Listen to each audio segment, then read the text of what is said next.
Bienvenidos al Twitch de Capital Radio. A qué mola, ¿eh? Estoy intentando encontrar el Playmobil de Alberto Iturralde, pero todavía no lo he encontrado. Pero lo encontraré. ¿Qué tal estáis todos? ¿Qué tal estás, Alberto? Fenomenal. Y además es que yo, en serio, yo repito a los oyentes, fijaos en ese clic, porque realmente ella tiene ropa incluso idéntica. Es increíble lo que se parece, qué locura. Otro día nos vestimos igual, pero a ver si encuentro el tuyo, ¿eh? Y te lo traigo. Y twitcheamos con nuestros clics de Playmobil. Nada, que a mí me mola mucho, ¿eh? Simplemente es por eso. Bueno, ¿qué tal estás, Alberto? ¿Qué tal estáis todos? Que ya veo que os estáis conectando, ¿bien? ¿Con ganas de mercadear un ratito? Sí, además hoy vamos a explicar algo fantástico que sirve para, en el futuro, interpretar situaciones como la que se está viviendo ahora con aquello de la invasión rusa de Ucrania, que ya hemos explicado en muchos programas por qué no se iba a producir, pero vamos a ver, o vamos a intentar describir, qué es lo que está haciendo ahora el sistema financiero con todo ese aluvión informativo, entre comillas, que nos está cayendo a este respecto. Bueno, estáis aquí todos, ya sois unos clásicos los viernes. Venga, dime nombres, Mazinger, Finanzas, RS, Pipo Pau, es que el nombre me flipa. Luis Bilbo, Boc88, este es un clásico, además interviene mucho. Mapu, Roberto, Finanzas, JR, bueno, buenos días, ¿qué tal estáis? Hola a todos. Bueno, genial. Comunidad, aquí de lo que se trata es que queremos comunidad, que estemos a gusto y que por ahí por el chat nos digáis esto sí, esto no os vale, al margen de que ya sé que vais a poner acciones, títulos, gráficos que queréis que Alberto comente. Algunos yo los conozco, otros no los conozco, como lo de los Luis Bis, pero no pasa nada. Estamos aquí para aprender, que sí, así tiene un poco más de emoción ir aprendiendo. Bueno, a ver, el tema, Alberto, que dices es verdad. Llevamos unas cuantas semanas con dos relatos y nos han enseñado, nos hemos acostumbrado a acercarnos al mercado con un relato de fondo, el relato del resultado, el relato de la macro, el relato de la tensión, el relato de que es verano y no hay noticias o de repente solo salta la lira turca, ¿no? Vale, bien. El relato lleva siendo unos cuantos días, un puñado de días ya, el mismo. Tensión Rusia-Ucrania, subida de tipos de interés. Vamos, que yo cuando he leído que uno de los bancos ayer en Florida, no sé, fue Morgan Stanley, dijo 6 subidas de tipos este año. No me asusto, porque ya entiendo que es que van a subir mucho. 25 más arriba, hombre, a estas alturas el mercado que lo descuenta todo, coño, no seamos ingenuos. Bien, si el relato no cambia, ¿yo qué hago? Cuando me han enseñado que la aproximación al mercado es más fundamental que técnica, porque se sigue viendo así el mercado, Alberto. Sí, y es muy importante que lo sigan viendo así. Es decir, que todo se siga rigiendo por esa parte fundamental que de algún modo nos traen las noticias. Y ahora vamos a ejercer, como hemos explicado ya en alguna ocasión, de detectives.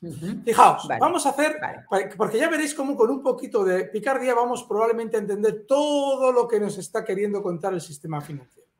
Hemos vivido durante 2 años una sensación de crisis enorme. No ya en la bolsa que ha subido, sino en cuestión sanitaria. Hemos tenido una pandemia que de algún modo nos ha dejado el cuerpo de no sabemos qué va a venir. Y eso se traduce en el mercado en subidas. Subidas sin nosotros. Bueno, obviamente los que seguimos el mercado día a día sí podemos dar estrategias, pero el ahorrador se ha mantenido al margen porque no sabe lo que va a pasar. Fíjate, todos los datos de inflación son debidos a la crisis de la pandemia, escasez de suministros, subida de precios. Bueno, ¿esto cuándo va a terminar? Y aquí hay un dato muy importante, y es que para el sistema financiero, el hecho de que termine la pandemia es muy importante, muy, muy importante. ¿Por qué? Porque va a ser el momento en el que él va a poder vender una inmensa cantidad de títulos a los inversores. Pero claro, para que nosotros no nos incorporemos durante estos últimos meses en los que hay una sensación todavía de pandemia, pero cada vez es menor, esta última variante ya está rebajando mucho las estadísticas, ¿qué es lo que hace el sistema financiero? Crear malos artificiales. Y uno de esos malos artificiales es el miedo que se está dando con aquello de la inflación. La inflación es un dato real. Sin embargo, si realmente fuera a tumbar el mercado, lo debería haber tumbado ya. Y durante estos últimos meses, incluso teniendo la inflación sobre la mesa, veíamos nuevos máximos en el mercado. Aquí tenéis un gráfico del mercado alemán, pero lo podéis extrapolar a cualquiera de los demás. Si queréis ir al Dow Jones, sucede otro tanto de los mismos. Durante estos meses y ya con los datos de inflación en la mesa, el mercado, lejos de desplomarse, seguía marcando nuevos máximos. Luego, ¿qué es lo que se necesita para que el sistema financiero haga su negocio completamente que si vamos a tener a las puertas de aquí a 2 o 3 meses un posible final de la pandemia, ustedes no hayan comprado antes de ese momento, porque ustedes tienen que comprar cuando el mercado ya haya subido y nos diga que llega el fin de la pandemia y hay que comprar. ¿Y cómo se consigue eso? Aprovechando tensiones geopolíticas en nuestro favor. Como la OTAN está interesada en nuevas sanciones a Rusia, genera un miedo artificial en Ucrania. Y antes he señalado en el gráfico una zona clave del año 2014, y es toda la zona de mínimos en la que se produjo la anterior crisis de Ucrania. Todo esto comienza en Euromaidán. A los ucranianos se les promete y se les hace creer que su posible adhesión a la Unión Europea es el paraíso total. Esa es la gran mentira que establece la Unión Europea. A cambio, ¿qué es lo que se consigue? Una opinión pública en Ucrania favorable a la entrada en la Unión Europea. Claro, a la vez Estados Unidos quiere introducir a Ucrania en la OTAN, cosa a la que se había comprometido nunca hacer cuando en la división de la Unión Soviética, fin del muro de Berlín, se comprometía con Gorbachev a nunca ampliar la OTAN más allá de la República Democrática Alemana. Entonces, ¿qué es lo que sucede? Durante ese tiempo, durante ese 2014 en el que la OTAN da un golpe de Estado en Ucrania, se produce una sensación continua de crisis. Es decir, estamos hablando de que el mercado está lateral, a ver si os suena de algo, este es el movimiento exacto durante ese año, durante el año 2014, finales de 2013, finales de 2014, que se culmina con la adhesión de Crimea a Rusia. Bueno, pues durante ese periodo de tiempo se está viviendo en el mercado este movimiento. Fijaos si no os suena de algo lo que está pasando aquí, porque ahora este 2014 lo vamos a traer al gráfico que tenemos ahora mismo en el mercado. Fijaos, vamos a traerlo al 2022. ¿Lo veis? ¿No veis ese movimiento lateral? Laura, si no se ve, por favor, dime. Sí, ¿vale? Sí, se ve perfecto, se ve. Bueno, pues entonces, ¿qué es lo que está sucediendo? Por eso yo explicaba estos días, el sistema financiero quiere generar un pánico artificial, porque en aquel entonces, con aquella muerte nuclear de todos que se iba a generar porque Rusia iba a venir a comernos y a devorarnos, lo que se realizó en el mercado es un movimiento bilateral con un pánico final para posteriormente el mercado, en este caso el índice DAX, subir durante los siguientes años. Aquí lo veis, como el mercado terminó subiendo hasta niveles de, aquí se ven zonas de 13.000, seguramente incluso más. Fijaos, hasta la crisis del coronavirus llega a marcar unos máximos en 13.800. ¿Y cuál era el soporte en esa subida?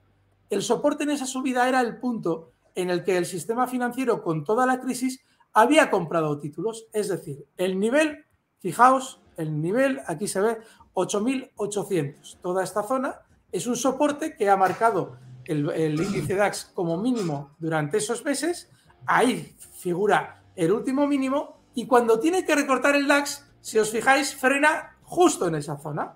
¿Por qué frena justo en esa zona el DAX cada vez que recorta? Por una razón, y es que por debajo de esa zona, el sistema financiero que ha creado esa crisis artificial perdería dinero. Y para no perder dinero, ese sistema financiero no deja caer a los índices por debajo de la zona en la que él formó el suelo de la crisis de Ucrania durante el año 2014. Pero es más, si vamos más al futuro, veréis que cuando se produce una crisis del coronavirus, a la hora de caer el mercado, ¿lo hace hasta dónde?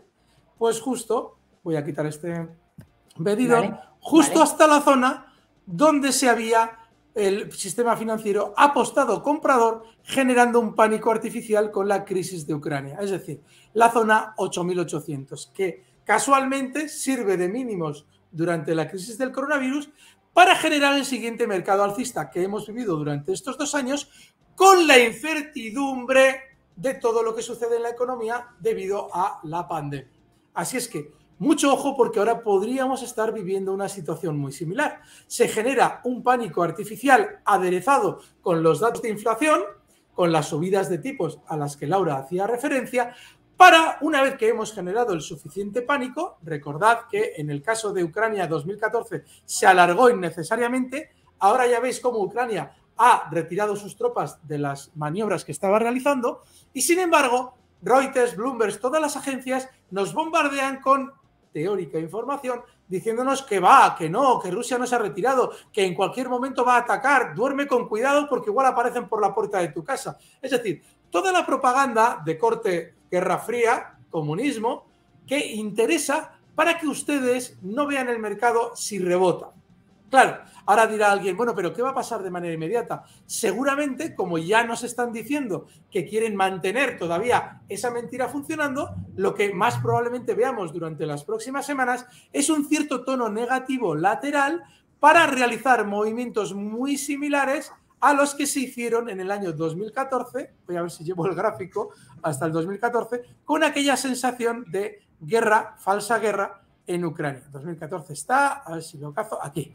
Toda esta zona fue la que ahora probablemente se replique de una manera muy similar en el gráfico que tenemos de el DAX, en este caso, ya lo veréis, todos esos mínimos que se ven ahí probablemente sean muy similares a los mínimos que vemos aquí. Se podrá marcar. Bueno, te están preguntando ahora, Alberto. Y ahora me voy a otra parte del mercado que no me quiero yo meter en geoestrategia, pero sé que te gusta. Te preguntan, ¿pero la propaganda no es de los dos lados? Porque no, efectivamente algo de esto habrá, ¿no? ¿Por qué? No, porque Rusia no necesita hacer propaganda. Rusia simplemente necesita... Si vais, hay algo muy importante, os voy a dar una idea. Rusia necesita un petróleo alto, eso sí. Sí, le viene muy bien, pero Rusia sabe cómo funciona el petróleo. Y como el petróleo no sube por Rusia, sino por Arabia Saudí, que es el gran aliado de Estados Unidos en la zona, es decir, en Oriente Medio, en Oriente... Entonces, claro, se necesita mantener contenta a Arabia. Y eso le beneficia maravillosamente a Rusia. De manera que, ojo, todo esto, ya saben ustedes a qué se debe, es decir, todo el comienzo ahora del problema OTAN con Rusia y Ucrania se debe a la finalización del gasoducto Nord Stream 2. Cuando Ucrania en el 2014 se coloca del lado de Estados Unidos, se da el golpe de Estado en Ucrania y el gobierno que termina gobernando es proamericano, es nacionalista ucraniano, proamericano y antirruso, Rusia acelera la consecución de un gasoducto que no pase por Ucrania. Eso, lógicamente, a Ucrania le impide robar gas ruso del que actualmente se está proveyendo de manera totalmente gratuita en el gasoducto Rusia-Alemania, que actualmente pasa el gas desde Rusia hasta la Unión Europea. Entonces, ¿qué es lo que hacen? Proyectan el gasoducto por el norte, les da lo mismo lo que haga Ucrania y a partir de ahí Estados Unidos se da cuenta de que le interesa generar esa tensión para ellos venderle el gas a Alemania. ¿Y qué es lo que han conseguido durante estas semanas? Así de una manera muy sutil, pues que Alemania temporalmente deje de comprar gas a Rusia y proveerle de gas a Alemania los Estados Unidos mediante buques gaseros. Ese gas es muchísimo más caro que el que podría llegar por el Mar del Norte desde Rusia. Sin embargo, por aquellas presiones geopolíticas, como no me cojas a mí el gas, no vas a poder vender tus coches en mi país, Alemania por ahora ha cedido. Así es que Rusia no es que no haga propaganda, es que no lo necesita. Porque es que bueno, también iba a haber apagones energéticos este invierno y no ha habido apagones, ¿no? Y era la gran amenaza en octubre, cuidado, ¿no? En Austria fue sobre todo, ¿no? Donde metieron esos mensajes con mucha fuerza. Bueno, fíjate, yo siempre recomiendo a la gente que escuche medios, por ejemplo, Capital Radio, porque las personas que los llevan adelante tienen mucha experiencia. Y cuando llega una alerta de pánico, fíjate, es que lo del apagón fue de la noche a la mañana. O sea, estábamos tranquilos un día con lo de la pandemia, más o menos afectando, y ya no solamente era la pandemia, es que era el gran apagón. Y Austria se estaba proveyendo todo el mundo con su camping gas, una serie de cosas rarísimas. Pero eso es de la noche a la mañana. Bueno, pues esos son pánicos creados artificialmente y siempre tienen un interés, ya sea el interés de generar una opinión pública favorable a que las materias primas funcionen de una forma o de otra. Por ejemplo, Alemania cometió un gran error hace 10 años, que es el de terminar con toda su producción energética nuclear. Eso le ha llevado a tener que volver al carbón. Fijaos cómo andamos con el tema del carbón, de la contaminación. Bueno, pues Alemania está volviendo a quemar carbón como nunca, porque desmanteló unas centrales nucleares que son muchísimo más limpias que cualquier quema de carbón y, lógicamente, eso, un gran apagón, sirve para generar una opinión pública favorable a que volvamos de nuevo a la energía nuclear. Por poneros un ejemplo de para qué se utilizan los pánicos. Entonces, si corremos el riesgo de tener un gran apagón, necesitamos cubrirnos. ¿Cómo nos podemos cubrir? Tenemos que volver a la energía nuclear, que es lo que Alemania está viendo durante los últimos años que va a tener que volver a hacer. De manera que cuando veáis...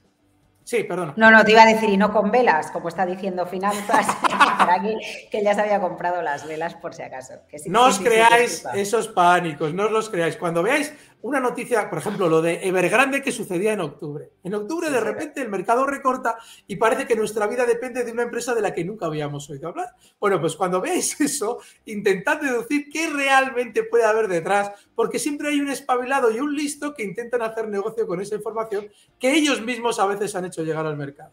Mira, fíjate, a ver, dos cosas. Y sé que estáis preguntando, la gente pide el gráfico del Brent, que lo vayas a sacar y las renovables se van a despertar. Pero antes de ir a eso, dos cositas, voy a intentar ser muy rápida. Vamos a ver, hoy hablábamos con Luis Vicente por la mañana, comentábamos unos resultados de Walmart, la empresa americana, por si puedes sacar el gráfico, por un motivo.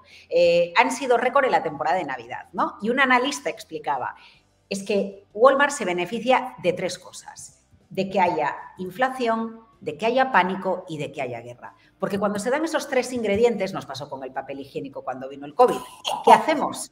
¿Qué hacemos? Vamos a Walmart, vamos a comprar lo que haga falta para llevárnoslo a nuestra casa. Y entonces, en medio de esta crisis que va a venir, tremenda, inflación fatal, todo esto se hunde, y estábamos en sexta ola de Navidad, Walmart, resultados extraordinarios. Para también entender eso que dices, ¿no? ¿Alguien sale beneficiado con los tambores de guerra? Pues sí, la mayor empresa de supermercados del mundo, que no sea Amazon, ¿vale? Que no sea la parte propiamente online, que sea presencial, se beneficia de eso. Otra cosa es que el gráfico lo refleje de alguna manera o no lo refleje. Y segunda reflexión, esta semana tuve una entrevista buenísima, Luis Vicente, a un miembro del Servicio de Estudios de la Reserva Federal de San Luis. Sabéis que en Estados Unidos... hay una reserva que es federal, efectivamente, pero luego las hay en cada uno de los estados. Y uno de ellos decía, bueno, es que la inflación que hay en Europa, os equivocáis, no es como la que hay en Estados Unidos, porque ahí sobre todo es por el precio de la energía, que deriva cuando veis en la inflación vivienda, transporte, es por la parte de energía de vivienda y transporte. Y él decía, no, es que en Estados Unidos hay pleno empleo, la gente tiene muchas ganas de gastar, y hay muchos factores que influyen en la inflación. Más allá de que la espiral inflacionista es negativísima y puede acabar provocando una recesión económica, eso lo sabemos. Claro, la inflación está provocada porque la economía está muy boyante y quizás el acercamiento que hay que hacerse al momento económico que atravesamos no es igual, porque si una economía va muy bien, pues ojo a esas empresas vinculadas al consumo que probablemente vayan a presentar todavía buenos resultados. Bueno, vale. Ya me he enrollado, ya he soltado No, has dado un dato muy importante. Me callo. Has dado un dato muy importante y es que la economía estadounidense no está en un mal momento. Es que hay que tener en cuenta eso. La economía estadounidense ha tenido un tiempo de parón temporal por aquello de la pandemia y ahora está volviendo a reverdecer a una velocidad enorme. De hecho, da la sensación de que los consumidores americanos están haciendo ahora lo que no han podido hacer durante 2 años. Y eso genera subida de precios. Cosa muy distinta es a que en Europa se te ponga la luz por las nubes y tú te veas obligado a pagar algo más caro. Pero eso se debe a otro factor y es político. Cuando tú vives en oligarquías, es decir, oligocracia, como es Europa, es decir, España sobre todo tiene unos grupos empresariales que influyen en los partidos políticos que a su vez fijan las medidas, tú estás preso de ese servilismo del político a la multinacional o a la empresa Iberdrola que va a fijar los precios de la electricidad y que va a colocar ahí a ese político, y esas empresas explotan a los ciudadanos con el favor, con la ayuda de esos políticos que forman partidos políticos para ayudar a esas empresas. Y esa es la inflación esclavista que vivimos en España, que no tiene nada que ver, como tú bien explicas, con la inflación en Estados Unidos, que es más debida a una cantidad de dinero en mi mano que me quema. Es lo que les pasa allí. Luego, efectivamente, tienes razón. Por eso yo siempre hablo de que en España, más que de inflación, hay que hablar de empobrecimiento progresivo. Y eso es lo que va a vivir España durante los próximos años hasta que no se cambie el sistema político. Pero no tiene nada que ver con Estados Unidos, lo has dicho muy bien. Fíjate, has citado el caso de Walmart. Walmart es un ejemplo claro. Walmart tiene en su gráfico una tendencia alcista desde, pues fíjese usted, desde el año 77, que se alterna con grandes movimientos laterales, pero que en el fondo supone un gran ahorro para quien compra Walmart. Bueno, pues sigue siendo así. Ahora está realizando un gran movimiento lateral que seguramente va a seguir siendo un gran movimiento lateral. Si miramos en el pasado, fijaos cómo después de grandes subidas se pueden estar el valor tranquilamente 10 años totalmente lateral. Pues ahora lo más probable es que lo vuelva a hacer. que pueda estar, no sé si 10 años, pero 5 o 6 años muy lateral. Y en el tiempo, para un ahorrador, sea rentable, porque después de esos años de movimiento lateral, volverá de nuevo a su tendencia alcista. Para un especulador como tú y como yo, que estamos todo el día, tú con las noticias y yo con el mercado, pues quizás no sea un valor apasionante, pero para un ahorrador sí puede serlo. Walmart sirve. Y has citado también un dato clave, que es el del Brent. Hace unos días yo explicaba por qué todos los petróleos, el petróleo, normalmente suelo analizar el West Texas, pero también nos sirve el Brent. El petróleo está muy alcista. Se produjo una trampa hace unos meses cuando nos decían que el petróleo iba a caer porque se liberaban las reservas de crudo de tales países. Y yo decía, no, nunca ha dejado de subir el petróleo cuando se produce ese tipo de medidas. Más bien al contrario, una vez que se produce el primer recorte generado por esa medida, vuelve de nuevo el petróleo a la tendencia alcista. Pues con el Brent sucede lo mismo que con el West Texas. Lo veis aquí. Está en zonas de 91,5. Fijaos cómo el gráfico da claramente cuál es el punto de resistencia. El punto de resistencia en el gráfico se encuentra en ese inmenso movimiento lateral que figura por encima de la zona 100. Si vamos al petróleo West Texas vais a ver qué curioso que el movimiento lateral, vamos a ver si consigo abrir esto un poquito más grande. Aquí va a aparecer el West Texas. Aquí no lo tengo, vaya por Dios. Bueno, voy a ver si lo consigo, el QM. Un segundito. El QM es el West Texas. El crude oil, ahí va. El crude oil mini continuous. Aquí estará. Bueno, vaya, no lo consigo. Bueno, el caso es que si miráis el West Texas vais a encontrar otro tanto de lo mismo, que es un movimiento lateral al que se está dirigiendo el petróleo. Aquí está. Durante los próximos meses. Fijaos, el movimiento lateral es este que figura en el gráfico. Aquí lo tenéis.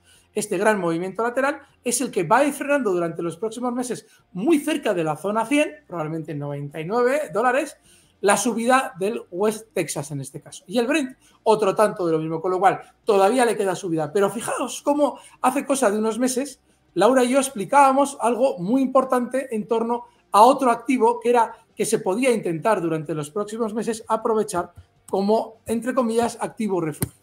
Y estoy hablando del oro. Explicábamos por qué el oro estaba realizando un movimiento lateral después de recortar desde zona de máximos hasta una zona de soporte clave, que es todo este recuadro que veis aquí, la zona 1800, 1700, y que lo lógico es que frenara las caídas en toda esa zona y probablemente en algún momento, después de realizar un movimiento lateral frenando las caídas, volviera de nuevo al alza. Bueno, pues ya lo veis, ya lo está haciendo. Luego, el oro es una opción en la que podéis estar con cierta tranquilidad durante los próximos meses.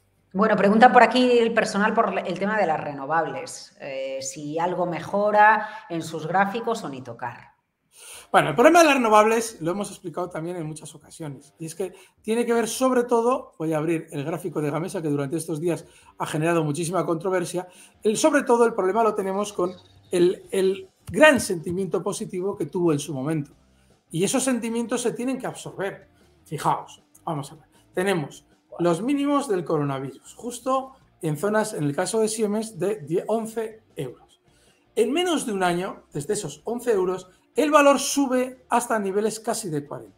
Claro, aquí uno tiene que pensar, vamos a ver, ¿qué pasa? ¿Que en un año se ha multiplicado la cantidad de viento que hay en el mundo?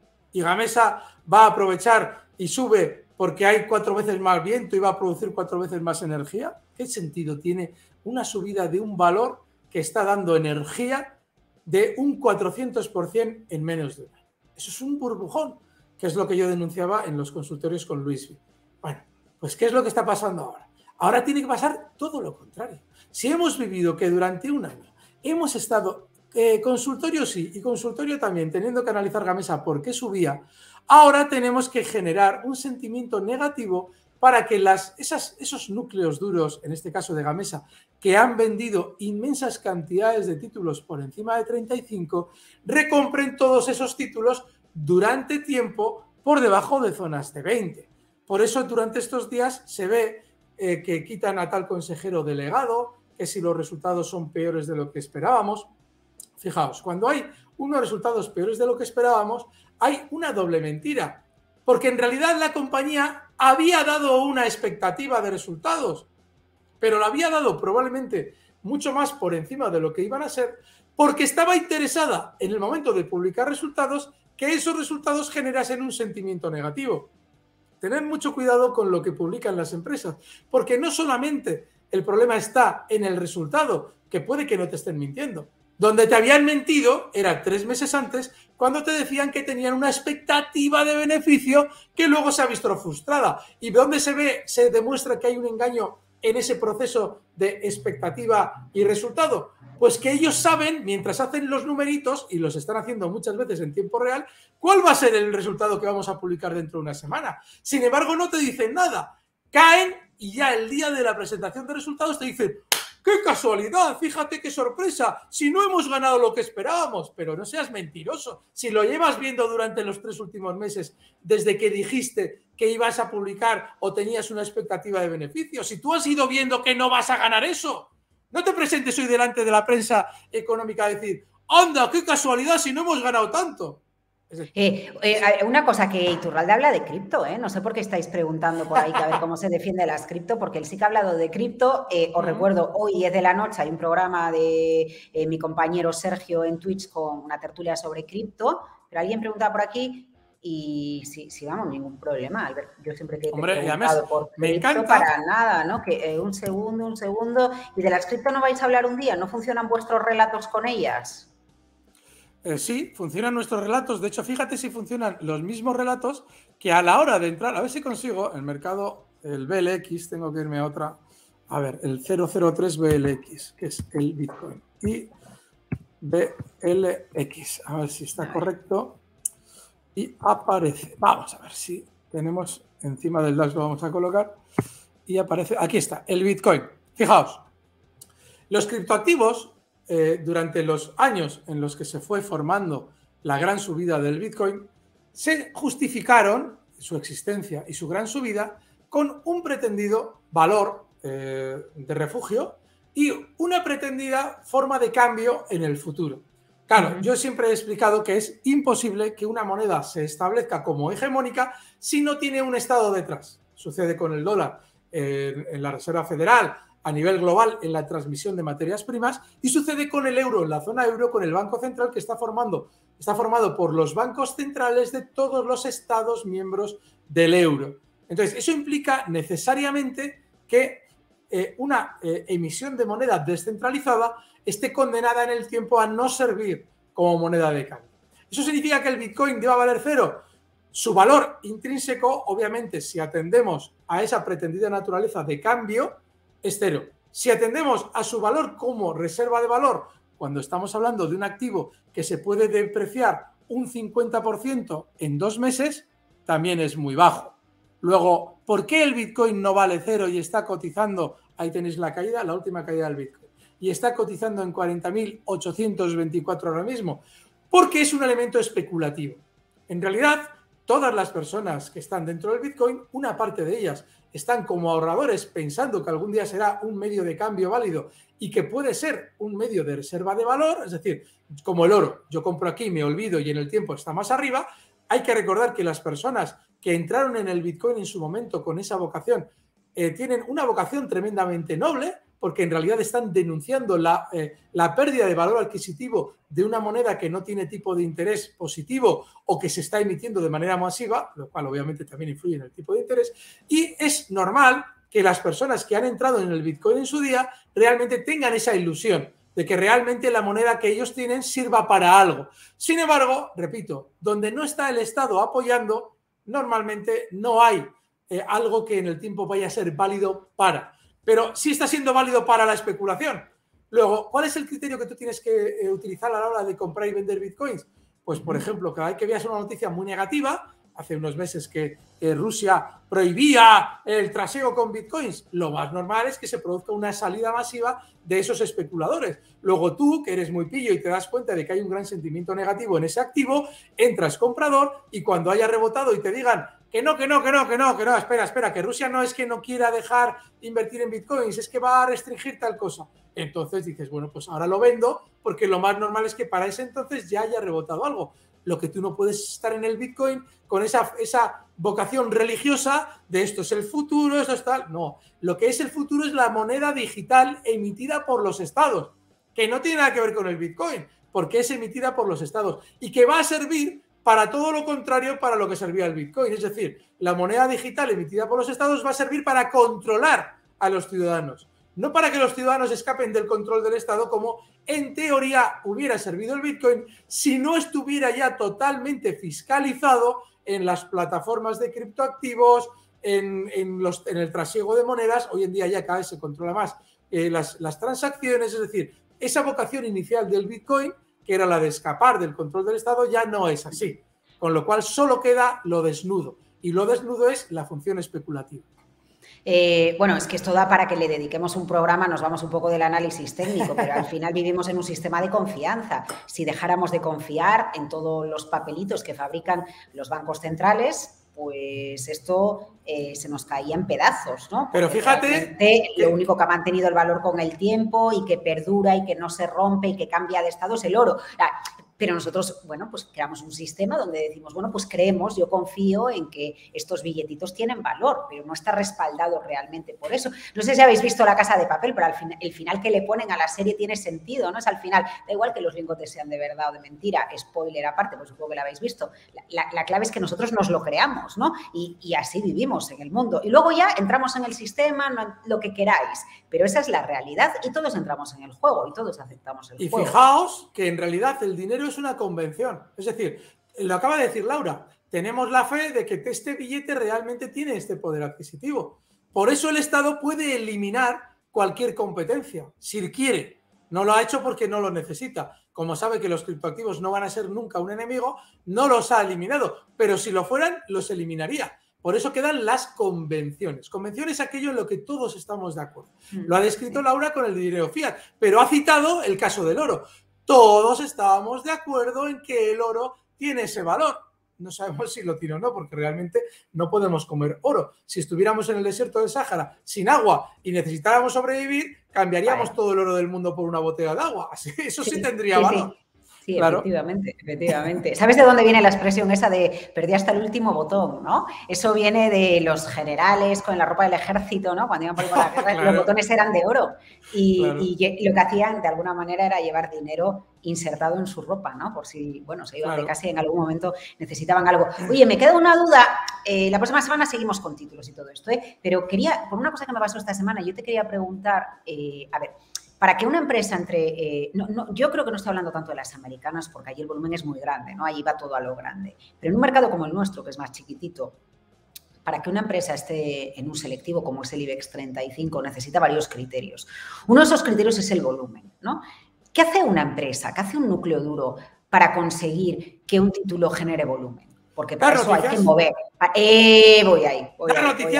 Ahí está la clave. No, ¿vale? O sea, voy un poco a ese rollo de hay que estar hablando, hay que estar continuamente, tengo que estar en los titulares porque es la manera de generar sensación de interés, ¿no?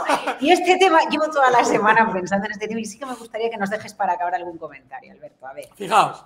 En la bolsa, en realidad, fijaos, cuando tenéis el poder sobre un valor, cuando creamos una empresa, tenemos un grupo de acciones, porque quien saca una empresa al mercado a cotizar se queda siempre con una parte de las acciones, nadie tiene todo el free float de una empresa, no es el 100%, siempre es un porcentaje. Y esas acciones que yo tengo, se las dejo en depósito a una entidad financiera que va a dar crédito. ¿Qué es lo que significa va a dar crédito? Va a poner dinero cuando a mí me interese y va a utilizar mis acciones para venderlas cuando a mí me interese. ¿Y cuándo sucede eso? Cuando hay interés. Cuando hay interés significa que de repente tal entidad financiera encuentra que todo el mundo está comprando Acerinox. ¿Por qué compra todo el mundo Acerinox? Pues porque he sacado yo una noticia que dice que mis resultados son maravillosos y mi expectativa en el futuro es la de seguir creciendo. Entonces todo el mundo dice, hombre, qué maravilla Acerinox, ni me acordaba de ella. Voy a ver cómo está el valor. Mucha gente entra compradora. Y ahí esa entidad financiera que está lógicamente en connivencia con el núcleo duro de la empresa tiende a vender títulos. Se genera volumen. Y al revés, lo mismo. Cuando el valor ha caído y Acerinox nos dice que, bueno, no os preocupéis, está la cosa mal porque hemos perdido dinero porque el mercado tal, Donald Trump ha puesto aranceles, porque fulano ha hecho tal, pero esperamos mejorar en el futuro. Hombre, eso genera un miedo, por mucho que nos lo estén contando o intenten contárnoslo en tono positivo, genera un miedo que genera ventas. Y qué casualidad, para ese momento normalmente el valor ya ha caído. Y entonces entran esas entidades financieras a comprar títulos con el crédito que ellas ceden a la entidad. Dirás tú, ¿cómo que qué casualidad el valor ha caído? Ha caído porque lo hemos hecho caer nosotros en todo ese proceso para decirte ahora que por esas razones las cosas no han ido como queríamos. Y ahí generamos un volumen. Ahí estamos generando ese volumen que se necesita para títulos de menor capitalización. Eso entiendo, es. ¿no? Así bueno, es.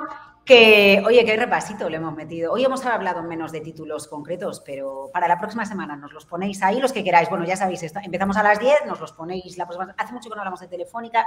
Sé que estás hablando de los consultores con Rocío y con Luismi, pero le tengo ganas a Telefónica, ¿vale? Que hace tiempo que no hablamos. Así que a lo mejor algún comentario de Telefónica, bueno, y de las compañías que vayan surgiendo. Alberto, que, oye, gracias a todos porque creo que os ha gustado la charleta que hemos tenido hoy. Ha sido interesante, aprendemos con Alberto. Gracias por tu masterclass. Y que pases un... Espera. Que pases un buen... Qué bueno. Oye, quiero una cripto. Es igual que tú. Oye, a ver si te encuentro uno en la tienda que tengo al lado de casa. Chicos y chicas, que os cuidáis mucho. Que la próxima semana más en el Twitch de Capital Radio. Besito, Alberto. Gracias, fuerte abrazo.